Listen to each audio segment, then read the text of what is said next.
Well, the Competition Commissioner, Tembinkosi Bonakele, is now preparing to leave his post. He's stepping down after being in charge there for the last 9 years. You'll have seen the work of the Competition Commission. Remember the fines imposed on people for putting up the prices of face masks as the pandemic was starting. Its investigations into the private healthcare sector. There are plenty of others. He joins us now. Mr. Commissioner, do I still call you that? Mr. Commissioner, good afternoon. Yes, at least until the end of August. Thank you for coming in. You've been in the post for 9 years. How does it feel to be stepping down? Well, it's mixed feelings. There is some separation anxiety of sorts, but also looking forward to a new challenge. A job like that becomes part of your identity, doesn't it?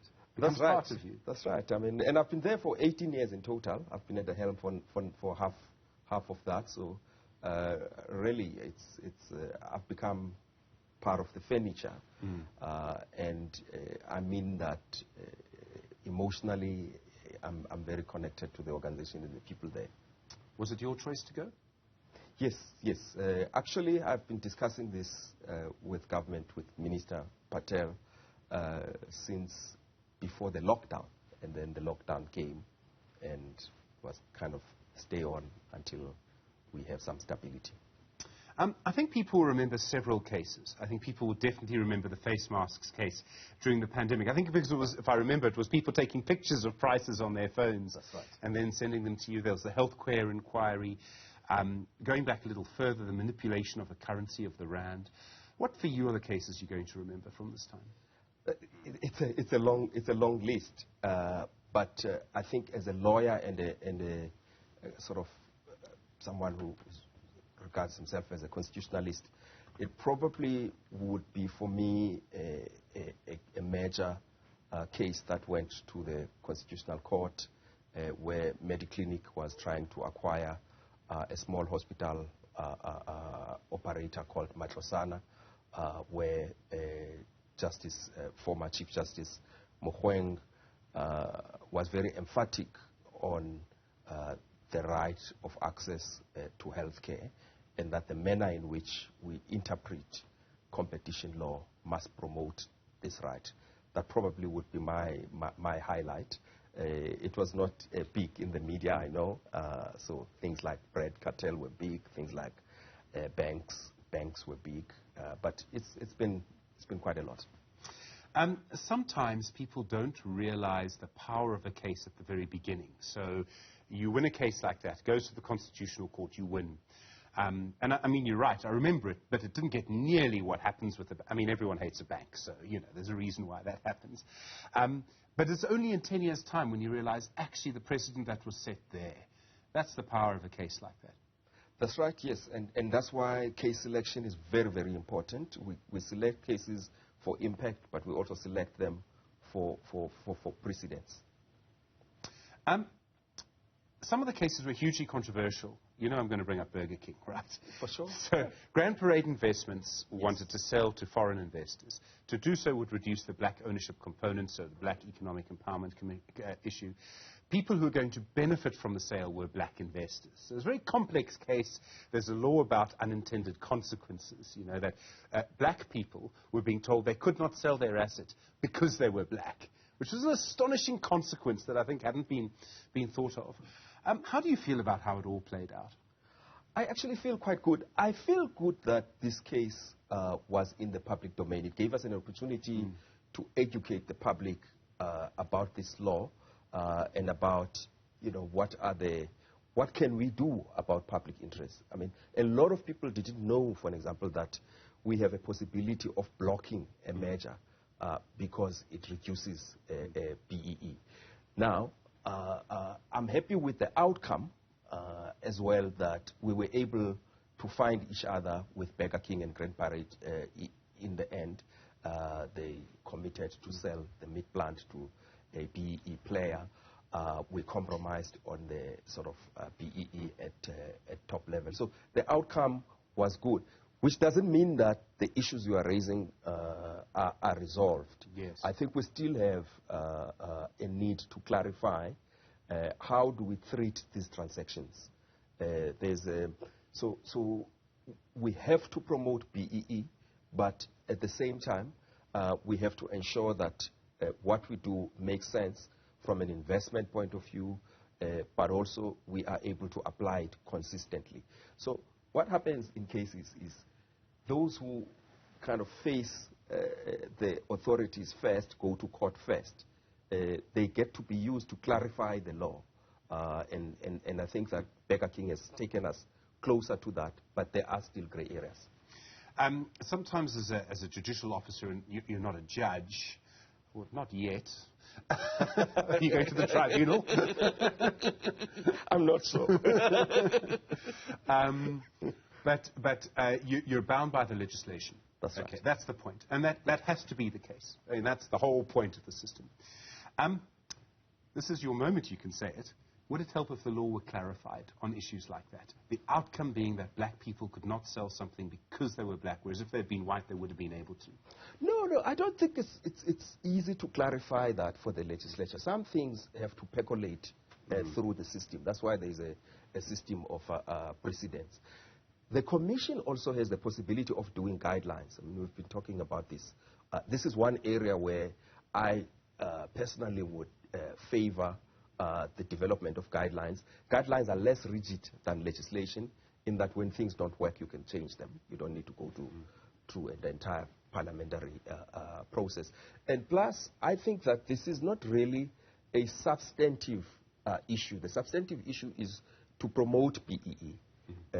But I think we all accept that there are cases where there are anomalies. In this case, you had an extremely empowered company, which is not the norm, but you have to provide for these situations that are outside the norm.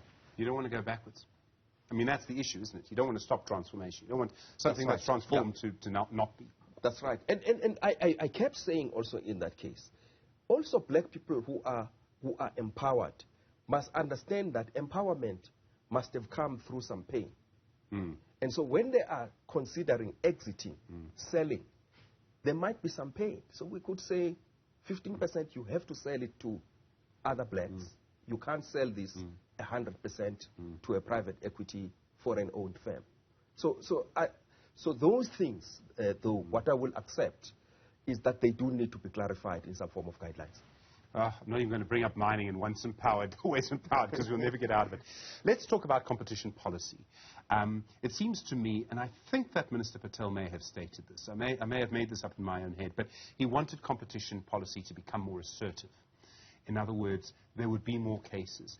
It's easy, and I accept this, that we have an anti-competitive economy. If you're a new player, I mean, you try starting a big brewery, we all know what's going to happen to you, right? We know what happened years ago when NAM breweries came in, for example. It took them a long time to succeed, and we all know why. Do you think that this new sort of assertive policy is having an impact? Is it making our economy less anti-competitive or more competitive? I think so. I think you would see that at some stage we were announcing a lot of cartels that we were finding out. There's less of that today. So we're seeing that the numbers are decreasing. It was very easy to find a cartel in South Africa. They were not even hiding. So if they are there now, they are doing a pretty good job of hiding. That's in itself not a bad sign, because it means there's more compliance, more and more people are aware. There's less, so we have this corporate leniency policy where you can get a whistleblower coming and they get immunity. We're seeing less and less of that. So that's beginning to tell us that we are succeeding in the fight against cartels. However, the structure of the South African economy has these dominant firms.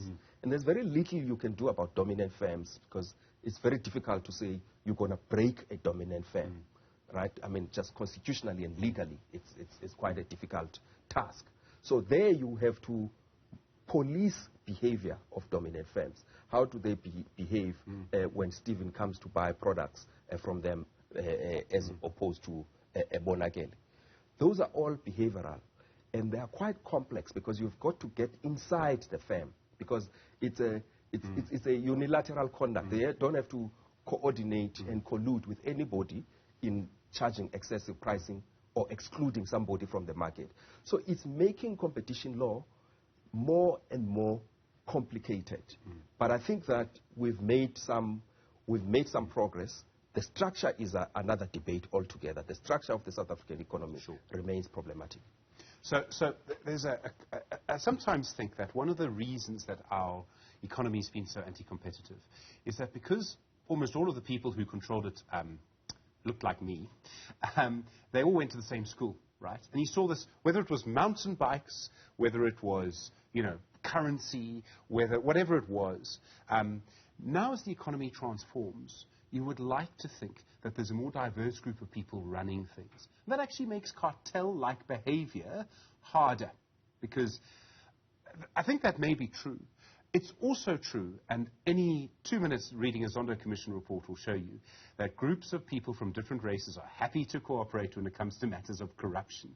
So do you think that more diversity in corporates leads to less cartel-like behavior? I think so. It's very difficult to develop a trust to a level where you can break the law. Yeah. And if you went to the same school. Yeah. So I think that there is that case for diversity, bringing in women, for an example, into the boardroom. It changes the dynamics of that boardroom, what people can and can't do in the boardroom. We know that bringing in black people into so I think there is that value. All business schools will tell you that there is value in that diversity. But I think you are right. We must not take it too far. There was a time when we noticed that whenever you are investigating a cartel, individuals involved will be white males.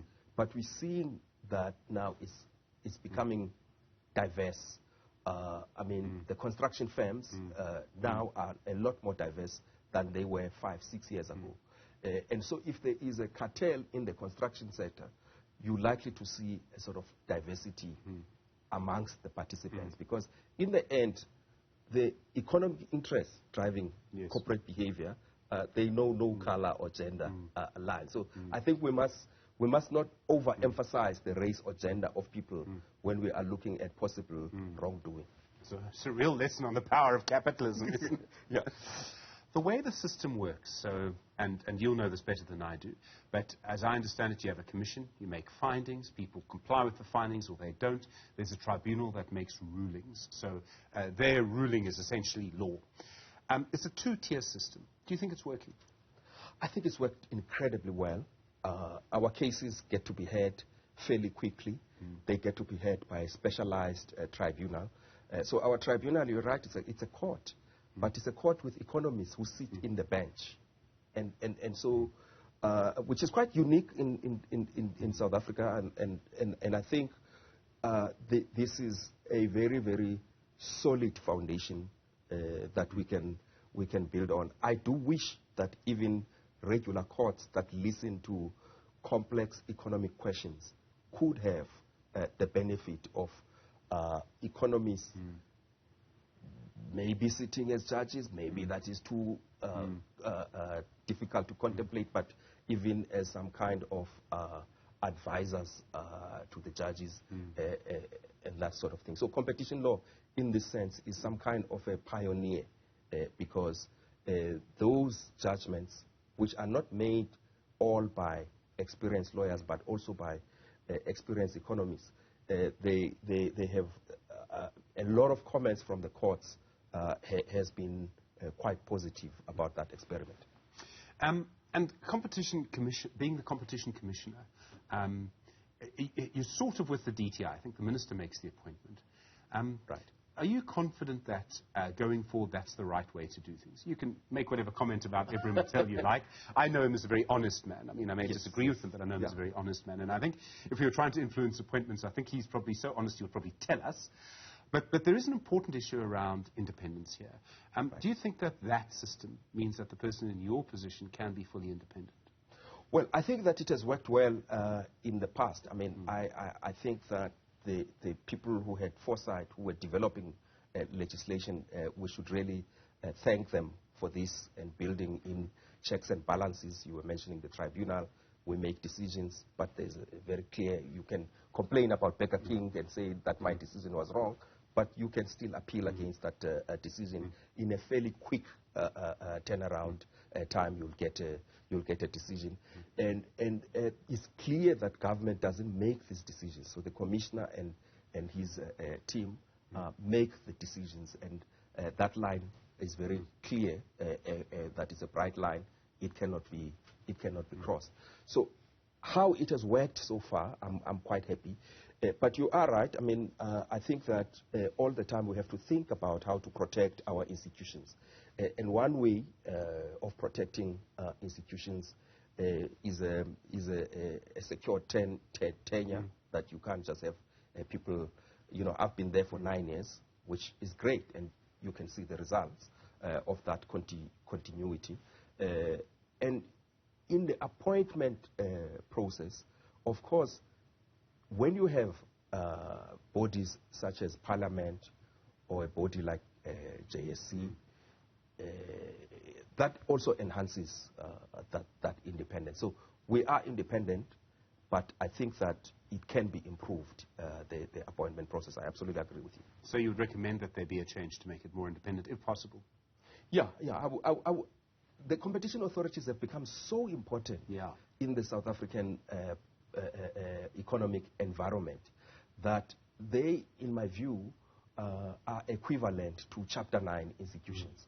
And I think that it is right to think about upgrading and enhancing their independence. And that can be achieved through an appointment process that also recognizes the importance of that independence. I'm sure Grand Parade would agree with you. You become so important. Doris Chepe takes over. Most of us know her from her space and time in the Judicial Service Commission. I imagine she can't do both. She may have to step aside. I don't know. What's your advice to her? Well, the first thing is the importance of a very clear mind about what you want to achieve. There is so much you can do as a commissioner, but some of that doesn't move the needle. So I think the first thing is to step back and say, with the time that I have, because the time will always be limited, what is it that I really want to achieve? And for me, that was broadening access to the economy, opening up markets for participation. She has to make up her mind about what is the singular objective that she wants to pursue.